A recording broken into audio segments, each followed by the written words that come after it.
My name is Dennis Gill with the Americans in Wartime Experience. Today's date is 25 September 2022. I'm here at the Tank Farm at our annual open house, and I have the pleasure of sitting down with Forrest Sam Smith. Thank you, sir, for sitting down and speaking to us. My pleasure. If you could just give us some background, where were you born, where did you grow up, things like that. I was born in Cincinnati, Ohio. Was in Cincinnati until I was 6 years old. After the war, we moved to Indianapolis, Indiana. Okay. And I was raised there, including going to college at Indiana University. Okay. What branch of the service were you in? Army Ordnance Corps. Army Ordnance Corps. Okay. Any other family members that were military? Yes, I was in the Army Ordnance Corps because my father was in the Army Ordnance Corps. Okay. He went on active duty in 1940, before the war started. He was an attorney in Cincinnati, Ohio, and he stayed with the Cincinnati Ordnance District for the entire war, where he was doing contracts for military supplies and munitions. Okay. What is the Army Ordnance Corps? Well, the Army Ordnance Corps is responsible for several things: the design of ordnance, Okay. artillery, tanks, things like that. Also, maintenance. There's Ordnance Corps support, and there's Ordnance Corps actually in the field, Okay. working with the military in action. Okay. Why did you decide to join the military? Well, I went actually because of my father's influence. Okay. He was associated with the military his whole life, basically. And when we were in Indianapolis after the war, he stayed involved with the Fort Benjamin Harrison Army Reserves, Okay. where he basically was a full colonel running the reserves there. So I was inclined to do it. When I went to Indiana University, I went into ROTC Okay. and stayed in for 4 years. So I graduated with a commission, and having been a distinguished military graduate, I was able to pick my branch of service. Okay. So I picked Ordnance Corps. Gotcha. Okay. And you served during the Cold War, Yes, correct? yes. Where was your first deployment, or where were you stationed originally, or how did that work? Well, in the Ordnance Corps, you go to the Army Ordnance Basic Course, which Okay. is at Aberdeen Proving Ground. Okay. And after that, people are assigned duties. As it turned out, I was asked while I was there to stay at the Ordnance School Okay. and be on the staff of the Ordnance Center, which I did. And so my full time on active duty was there at Aberdeen Proving Ground. Okay. And what was the mission while you were there? My personal mission? Well, no, the mission of the school. Where you Oh, were. the mission of the school was to train the Ordnance Corps Okay. officers and enlisted people. Okay. And your job specifically. My job specifically was basically an administrative job, Okay. running basically what was the PX store, because Okay. I had been to business school. Right. That's what I did there. Okay. Tell us about the base. Tell us about the goings on. An average day, that type of thing. For me, an average day? Yeah. Well, that's interesting. My average day after the second commanding officer came to the base, who was a fitness guru, he started requiring all the officers on the base to do more physical exercise. Okay. And I think we had about 15 lieutenant colonels that had a heart attack that year, which was interesting. Yeah. But he also learned that I was a handball player. So part of my daily duties, actually an important part every day, was to play handball with the general. So the general in charge of the Ordnance School and the general in charge of the Test and Evaluation Command, which was also at Aberdeen, was an activity that took about 2 hours every day. The rest of the time I spent actually managing, as I mentioned, the store operations. And what years were you there? 1961 to 1963. Okay. Any interesting stories other than colonels having heart attacks? Any Well, the Cuban Missile Crisis was an interesting story Okay. because having been there when it was going on, I can tell you we for sure thought we were going to go to war. Okay. So everybody was getting geared up. We got yellow fever shots made out of last will and testament, and we're ready to go until the day that Khrushchev backed down. And probably the more interesting connection to that for me personally was about 30 years later, we went on a Baltic Sea cruise, and one of our lecturers was Sergei Khrushchev, Nikita's son. Right. So we had an opportunity to have some meals with him and his wife, my wife and I together. So I got to talk to him about the Cuban Missile Crisis and what was going on, and he swore that his father had never, ever had an intention to fight with the United States. And no surprise, he backed down when his bluff was called. Right. So thank goodness President Kennedy did that. Right.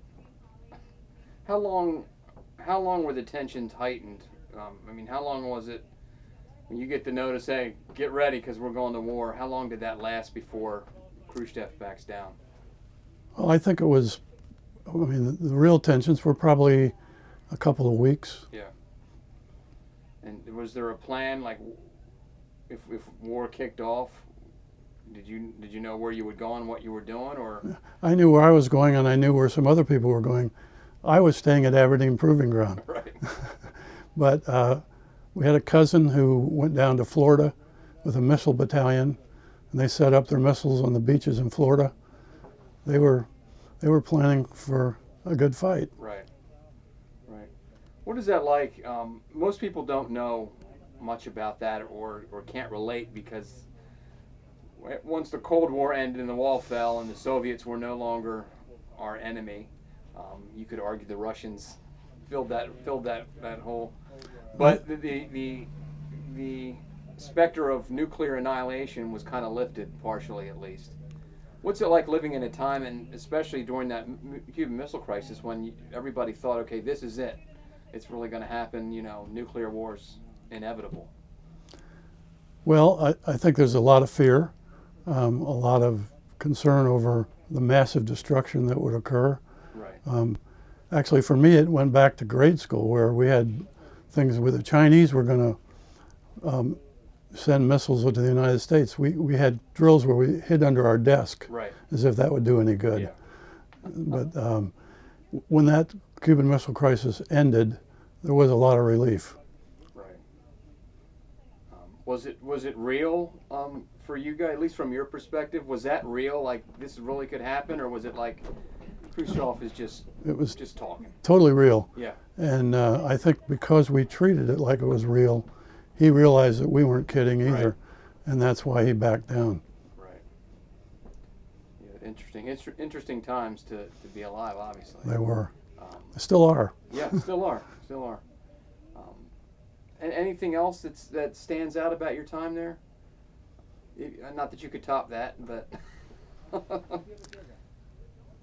Not really, no. Your reserves, honey. Well, that's Yeah. my time there, but Well, so eventually you go into the reserves.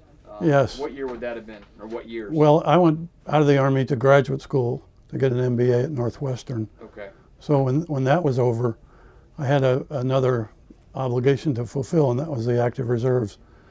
So for that, I was assigned to the 355th Advanced Infantry Training Unit. Fit right in with my ordnance background, Right. not quite. And there we had weekend, or actually monthly meetings in Chicago. And every summer we went to Fort Jackson, South Carolina, where they were training basic troops at that point to go to Vietnam. Right. So you were training those troops? Yes.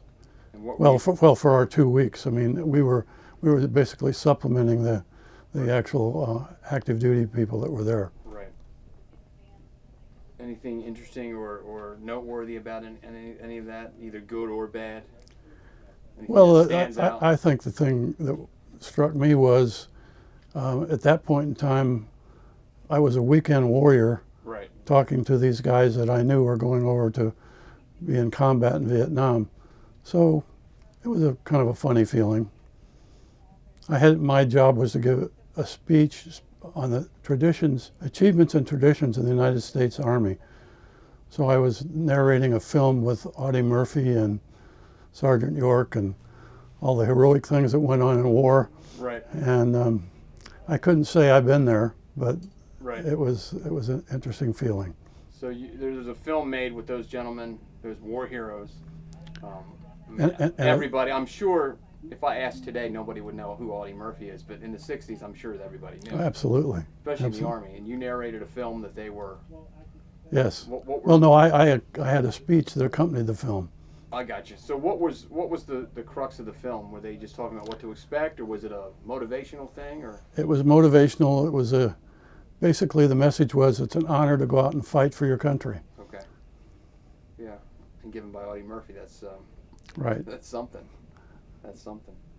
How long did you do that? Well, that was just summer camp was 2 weeks. Okay. So Two different summers. 2 different summers. Okay. And that was, you never deployed anywhere with you whatever your local base was. Right. They did the training. Our local base was the Armory in Chicago. Okay. Gotcha. And these were what kind of troops were these? Were these regular Army troops? These were regular Army infantry combat. Okay. And how soon after you talked to them would they go off? I'm assuming Well, these they are were- draftees, correct? Pardon? These are all draftees, or most of them?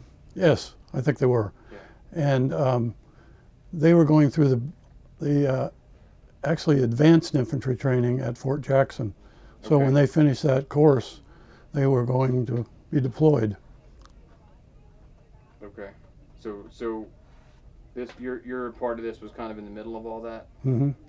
and then when they were finished, they were off to Vietnam. Right. Were there anybody there that was part of the training that had been to Vietnam yet and come back? I would assume there might have been, but they were probably some of the regular base personnel. Yeah. What years would this have been? This would have been 1960. I'd say 66 and 67. Okay. Or, So the war was getting going. right, but not popular. The war was not popular. Well, it didn't get real unpopular Right. till a little later. Right. I don't know that the war was ever popular. It's probably not a good way to put it, but Right. so none of that crept in. Did you experience any of that? The anti-war sentiment? No, not at that point. Not at No. that point. No. At any point after that? Yes, in fact, one of our friends in Naples, Florida, where we live now, was in Vietnam, and he was a Army Ranger and was blown up by a landmine, lost his leg, and had a lot of medical damage. He has a lot of stories about his experience, Yeah. including after he got back from Vietnam, he went to Kent State University, Wow. and he was there when all Okay. the protests and violence were going on. So, yeah, he saw it front and center. Yeah. And to include the bad stuff going on here, I mean, Yes. have to do that. Yeah, it's terrible. How do you think? I know you didn't deploy anywhere, but you were involved with the military and training guys that did go, and that whole world. And it is a different world. Those that haven't served, I think it's hard to kind of describe what that's like. How do you think that's affected your life, or prepared, because you're still young at this time, prepared you for your life now that you have time to look back on it? I'm very grateful for that time. I think it matures you. It gives you a better perspective on life. And in many ways, it's unfortunate a lot of the young men today don't get that experience. I don't want anybody to have to go to war, but the experience of the military is a great experience. Yeah. Yeah, I think especially living in the Northern Virginia area, you can take that for granted because it seems like everybody served. But when you get out into the heartland of America, you know, a town might have a couple of guys that actually served. They're the extreme minority. Yeah, although You take it for granted now. in our community in Naples, Florida, obviously an older age Right. community, When you go to church on Veterans Day and they ask all the veterans to stand up, almost everybody in the congregation stands up. I think 10 years from now, that won't be the case. So one of the reasons we're doing these interviews is because we want to preserve stories, right? Preserve the stories of the combat veteran, those that serve their country. What message do you want to send to somebody that might watch this in 50 or 100 years, particularly about service and the value of that service? Well, I guess one message for sure is it's important that you understand the sacrifice that people have made to preserve our liberty and our freedom. Yeah. And I think also the importance of having a strong military. That's what keeps us out of wars, not what makes us get in wars. And if we look at what's going on in the world right now with Russia invading Ukraine, we can see that the threats are there, also threats from China. We need to support the military and get our government to support the military. That's a big one, isn't it? Yes, it is. So we're here at the Tank Farm Open House. Tell us about the significance. Why should we be doing this? What value does this impart on people, especially the younger generation? I think it's really to educate, I suppose you'd say. I think the motto is educate, inspire, and I forget the third thing, but that's educate, honor, and inspire. Yep. Yeah, educate, honor, and inspire, and yeah, honoring the people who've gone before is a way to inspire young people to understand. Yeah. And this is a great idea. I don't know how Alan Kors put this collection together, but it is mind-boggling that he did. Yeah, it is. And he's got more tanks here than I ever saw at Aberdeen Proving Ground. and such a collection. It's amazing. I know I've asked Alan twice, and once was recently, how many vehicles you have, and his answer is always the same. I don't know. He's got so many, he just doesn't know. Well, his daughter Amy says it's approaching 100. Yeah, that's what I understand. And that's how we got here, actually. We were on a cruise with Alan's wife and his daughter Amy, and we got to talking about things. And one of the things when we got talking about the military was, it came up that I have a collection of miniature toy soldiers. Okay. That I put together over about a 50-year period, about 15,000 of them. So I thought I had a nice big collection. But then Amy said, my dad has a military collection also. We said, oh, what is it? And she said, well, tanks and jeeps. And we said, oh, the little military miniatures? She said, no, the real big ones, the real life-size tanks. And it's just a concept that's mind-boggling. I know. And I think they said there are 87 of them here. Yeah, the young fellow working on his Eagle Scout award has put together the signs for all those. So I think he said he had 87 signs describing the vehicles, which is quite a nice project also. Yeah, and it's neat to see the younger generation care, because if you read the news or go on social media, it doesn't sound like anybody cares, especially the young millennials today, or even the younger. But I think if you come to an event like this, it proves that there are still some that care, especially want to know more about history and Yes, for sure. And you probably know the U.S. Army, up till a few years ago, didn't have a National Army Museum. They had one for each branch of the service on their own home base, branch base. But now at Fort Belvoir, there's a National U.S. Army Museum, which is quite a nice thing that's been put together, and hopefully a lot of people will see that. Yeah. Because a lot of people come to D.C. to see museums. Yeah. And it is surprising that museum's only been open a couple of years. You would think that had been the first museum they built. Absolutely. Yeah. And the World War II Museum in New Orleans has been a fantastic success. Yeah. Well, on behalf of the Americans in Wartime Museum, thank you for taking a few minutes out of your day to sit down and talk to us. Thank you for talking to me. And more importantly, thank you for your service.